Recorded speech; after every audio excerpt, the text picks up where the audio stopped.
আসিলাম তোমারই প্রেমে পড়িয়া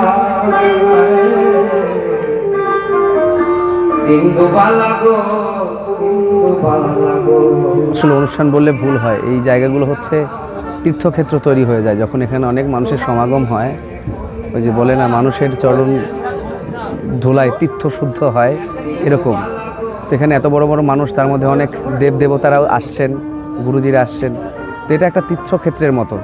সো আমি তাই এখানকার ধুলো মেখে বাড়ি ফিরতে চাই, যেন এই তীর্থক্ষেত্র থেকে, এই পুণ্যভূমি, এটা যে একটা তীর্থক্ষেত্র হয়ে উঠছে, এটার ধুলো যেন আমার গায়ে এসে লাগে, এটাই আমি কামনা করব। আর এর থেকে আর বলার নেই আসলে, খুব আমি ভাষাহীন। মানে অনেক দিন পরে এই যে শীতের রাতে চাদর মুড়ি দিয়ে গান শোনার যে একটা প্রথা, খুবই অসাধারণ। এই নদীর পাড়ে এই ভাষা আসলে ব্যক্ত করার মতো না, মুখে বললে হয়তো ওই ভাষার সৌন্দর্যটা, মানে ওই অনুভূতির সৌন্দর্যটা নষ্ট হয়ে যায় বা কম হয়ে যায়। খুব অবশ্যই সৌমেনদা, আরও তার সাথে আমি তো সবাইকে চিনি না, তো সকলকেই আমার অনুরোধ যে গান জারি থাকুক। আমার আর অনুরোধ নেই, সকালে রাতে দিনে ঘুমে চেতনে অচেতনে সবসময় গান হোক, গানের অনুষ্ঠান হোক, উৎসব হোক।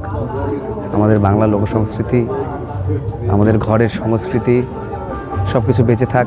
শুধু গানই নয়, আমাদের প্রত্যেকের গ্রামে গ্রামে মায়েরা যদি আচারও বানায়, সেগুলোর স্বাদ কিন্তু ভিন্ন ভিন্ন হয়, সেগুলো আমাদের একটা সংস্কৃতির অংশ। তো সংস্কৃতির উত্তর ধারা বয়ে থাকুক, বয়ে চলুক। এই বহতা নদীতে আমিও যেন একটা ধূলিকণা হয়ে জলে গলে যেতে পারি, এটাই আমার ইচ্ছা সকলের জন্য।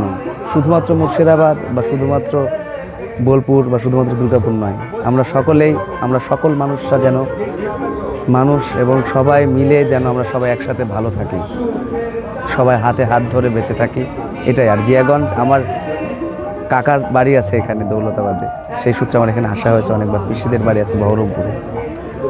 তো সকলকে অনেক অনেক শুভকামনা, এবং সকলের সুস্থতা, সর্বদাই সুস্থতা কামনা করি, এবং সবাই আনন্দে থাকুক, এটাই আমার চাওয়া এবং প্রার্থনা।